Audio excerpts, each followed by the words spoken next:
Noise gets attention for a moment, but presence stays in people's minds long after the moment passes. Anyone can be loud, reactive, or constantly talking, but that doesn't create respect. It often creates distraction. Real presence is different.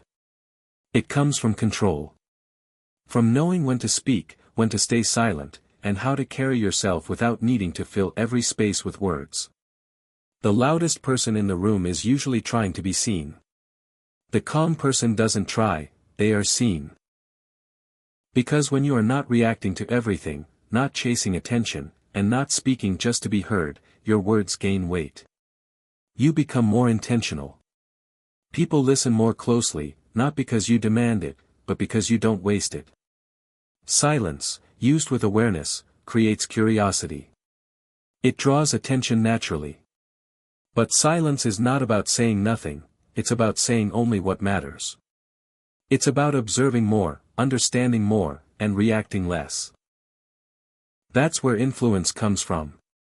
Not from overpowering others, but from controlling yourself. When your emotions are steady, your thoughts are clear, and your actions are consistent, people begin to feel that stability. And that's what makes it powerful. You don't need to prove anything loudly. Your presence speaks through your discipline, your calmness, and your focus. And when you reach that level, people don't just notice you, they remember you. In a world where everyone is trying to be heard, the person who controls their voice, and their reactions, stands out without effort. Silence is not about hiding, it's about choosing. Choosing when to speak, when to act, and when to step back. That level of control creates a presence that feels different. Not loud, not forceful, but grounded, intentional, and difficult to ignore. Stoicism isn't about becoming emotionless, it's about becoming disciplined enough that your emotions don't control you. These habits are not dramatic. They are quiet, repeated, and often invisible to others at first. But over time, they shape how you think, how you respond, and how you carry yourself. And that's what people notice, not what you say, but how you move through situations. When you stop reacting to everything, you start observing more. When you stop proving yourself, you start building yourself. And that shift changes your entire presence. As we go deeper into these habits, you'll see that real influence doesn't come from chasing attention, it comes from mastering yourself. Because when your mind is calm, your actions are clear. When your actions are clear, your results become consistent. And when your results are consistent, your presence becomes something people remember, without you ever needing to ask for it. Speaking less is not about holding back, it's about choosing your moments with intention. Most people speak to fill space, to be noticed, or to prove something. But when you remove that need, your communication becomes sharper and more meaningful. You start listening more than you talk, observing more than you react, and understanding more than you interrupt. That alone separates you, because true awareness is built in silence, not in constant expression. When you don't rush to respond, your words become deliberate. You think before you speak. You remove unnecessary explanations. You stop trying to win conversations and start focusing on clarity. And because you're not talking just to be heard, when you do speak, people naturally pay attention. Not because you demanded it, but because your words carry purpose instead of noise. Silence also builds presence.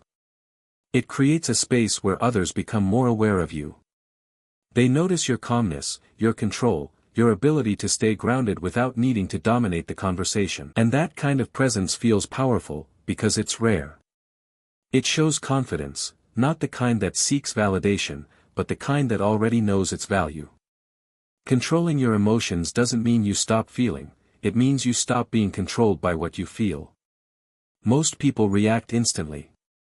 Anger comes, and they act. Stress appears, and they collapse.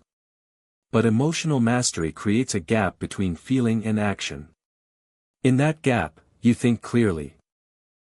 You choose your response instead of being driven by impulse.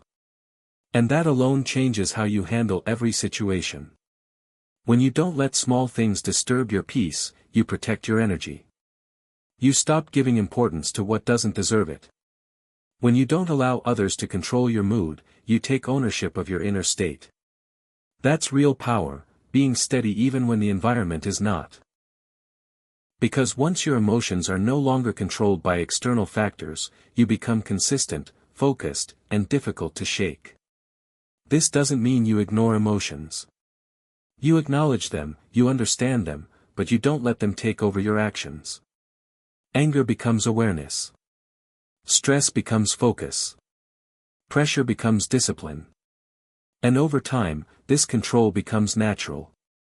You don't need to force calmness, you become calm. And that's what makes it unforgettable. Not loud reactions, not emotional outbursts, but quiet strength. The ability to stay composed when others lose control. The ability to act with clarity when others act with emotion. Because true mastery is not about controlling the world around you, it's about controlling yourself within it.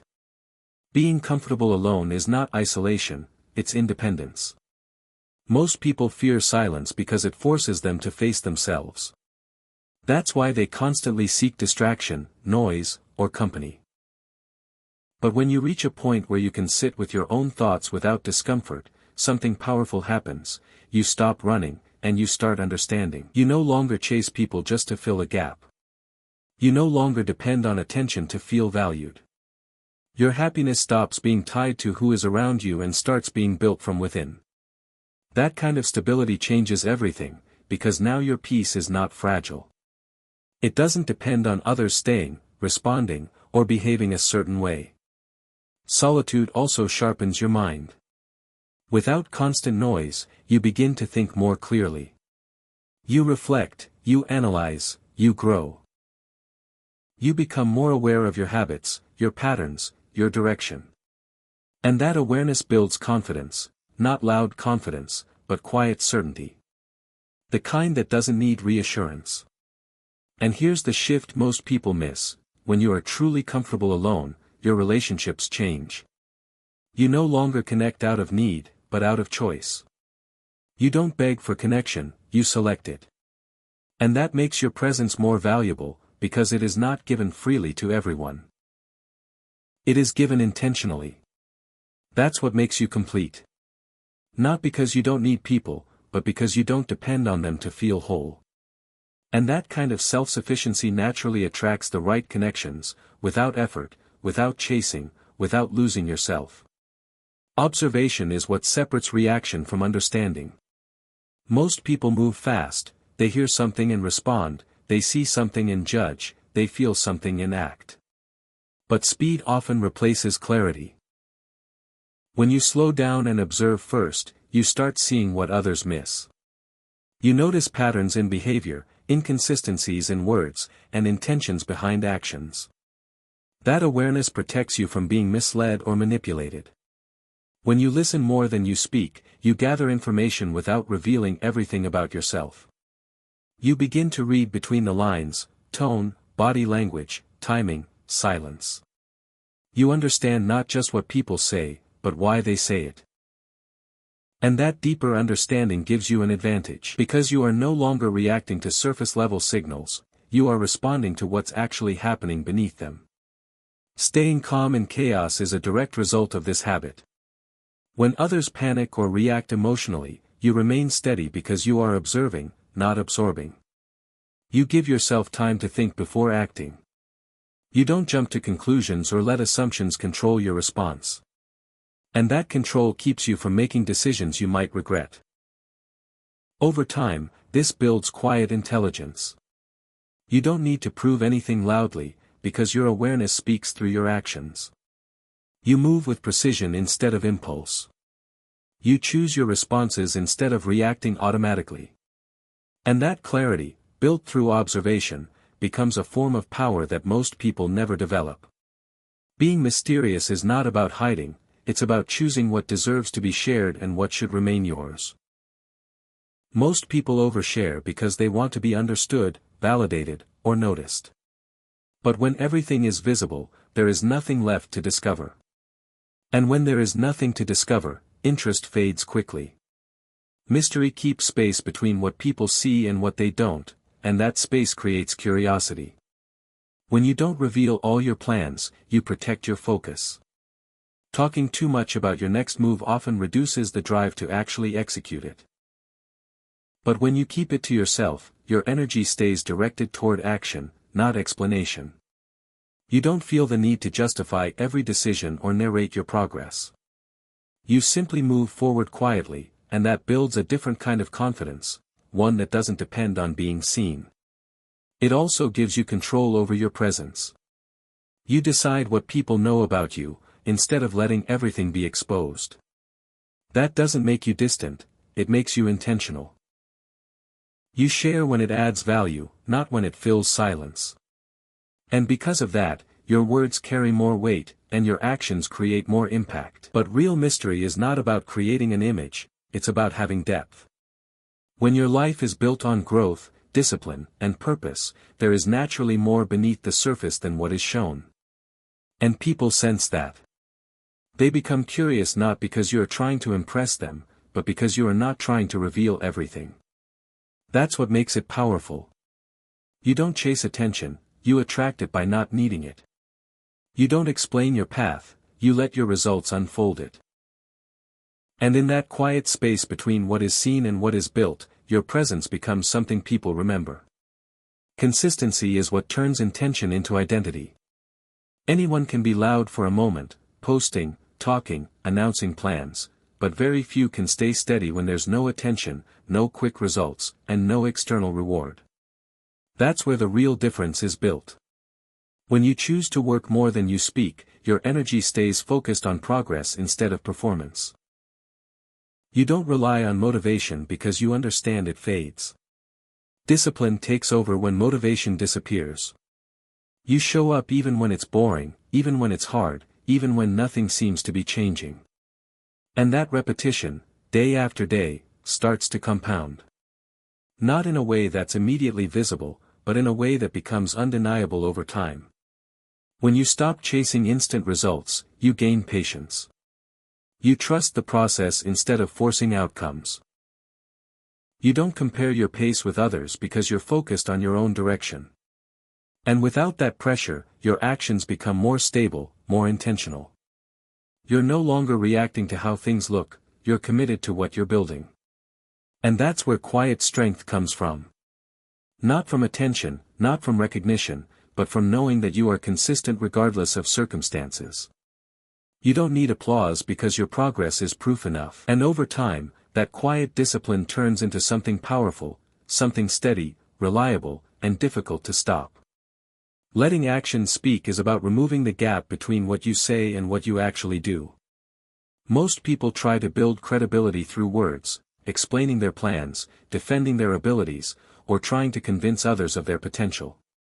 But words are temporary. They create expectations, not evidence. And when there is no follow-through, they lose value quickly. Actions are different. They don't need interpretation or approval. They either exist or they don't. When you focus less on talking and more on doing, your energy shifts from performance to progress.